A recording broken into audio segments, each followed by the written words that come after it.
कानपुर सपाइयों ने शिक्षा मंत्री धर्मेंद्र प्रधान का पुतला फूका। अखिलेश यादव की अरेस्टिंग पर पुतला फूक रिहा करने की मांग। सपा नेता बंटी यादव और पार्षद पति अर्पित यादव ने फूक पुतला। सपा नेताओं ने पुतला दहन कर योगी मोदी मुर्दाबाद के नारे लगाए। सपाइयों ने बीजेपी सरकार मुर्दाबाद के नारे लगाए गए। सपा प्रमुख अखिलेश यादव को रिहा करने के लिए जमकर नारेबाजी की गई। पुलिस और एलआईयू की उपस्थिति में फूका गया पुतला। कानपुर के वर्रा सचान चौराहे पर पुतला फूक अखिलेश की रिहाई की मांग की गई।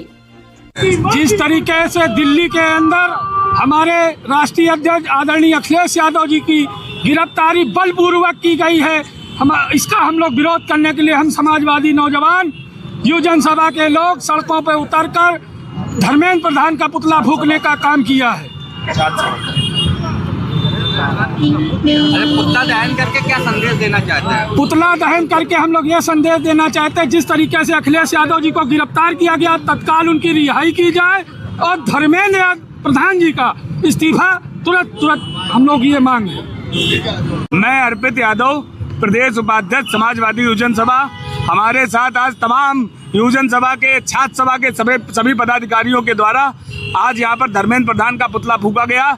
चूँकि आपको पता होना चाहिए, जो लगातार इस देश में जो पेपर लीक होता चला जा रहा है, जिसकी वजह से छात्रों ने लगातार आमरण अनशन करने का काम किया था दिल्ली में, जब उनके साथ बलपूर्वक कार्रवाई की गई तो जिसमें हमारी सांसद डिम्पल यादव जी वहां पर गई थी कल, उनको भी क्या नाम बर्बरतापूर्वक पुलिस ने प्रहार किया। आज जब माननीय अखिलेश यादव जी उनके बीच में जा रहे थे तो उसी दौरान माननीय अखिलेश यादव जी की गिरफ्तारी करने का काम इस दिल्ली की तानाशाह सरकार के द्वारा किया गया। उसी के विरोध में आज हम लोगों ने कानपुर ग्रामीण यहाँ पर नगर में सचान चौराहे पर सरदार वल्लभ भाई पटेल प्रतिमा के पास धर्मेंद्र प्रधान का पुतला फूका है और जल्दी इस्तीफा नहीं यदि उनका स्वीकार हुआ तो सड़कों पर उतरकर हम लोग भी धरना प्रदर्शन, आमरण अनशन करने का काम करेंगे। ये बताइए, दिल्ली में जो प्रोटेस्ट के दौरान लाठीचार्ज हुआ उसमें कई जो है छात्र भी घायल हुए हैं और कई पुलिसकर्मी भी घायल हुए हैं, पर छात्रों से मिलने के लिए नेता लोग गए हैं, सारे विपक्ष के नेता गए, पर जो भी पुलिसकर्मी घायल हुए उनसे मिलने क्यों नहीं गए? क्या वो जैसा कि मैं आपको बताना चाहता हूं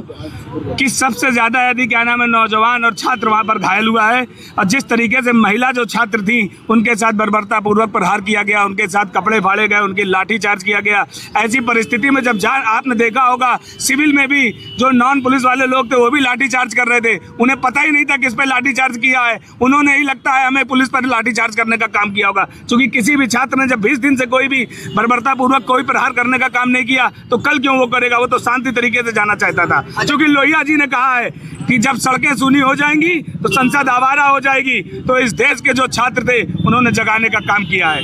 अच्छा, ये बताइए कि देश का गृह मंत्रालय जो है उसके अंडर में दिल्ली पुलिस आती है और आप लोग इस्तीफा धर्मेंद्र प्रधान का मांग रहे हैं, क्यों मांग रहे हैं? दिल्ली आपको पता होना चाहिए, धर्मेंद्र प्रधान का इस्तीफा इसलिए मांग रहे हैं क्योंकि छात्रों का जो भविष्य है वो धर्मेंद्र प्रधान ने मजाक बना रखा है, खिलवाड़ कर दिया है छात्रों के भविष्य के साथ। न जाने कितनी परीक्षाएं लीक हो गई हैं, क्योंकि धर्मेंद्र प्रधान और इस देश का जो प्रधानमंत्री है वो है वीक, तभी बार बार परीक्षा होती है लीक।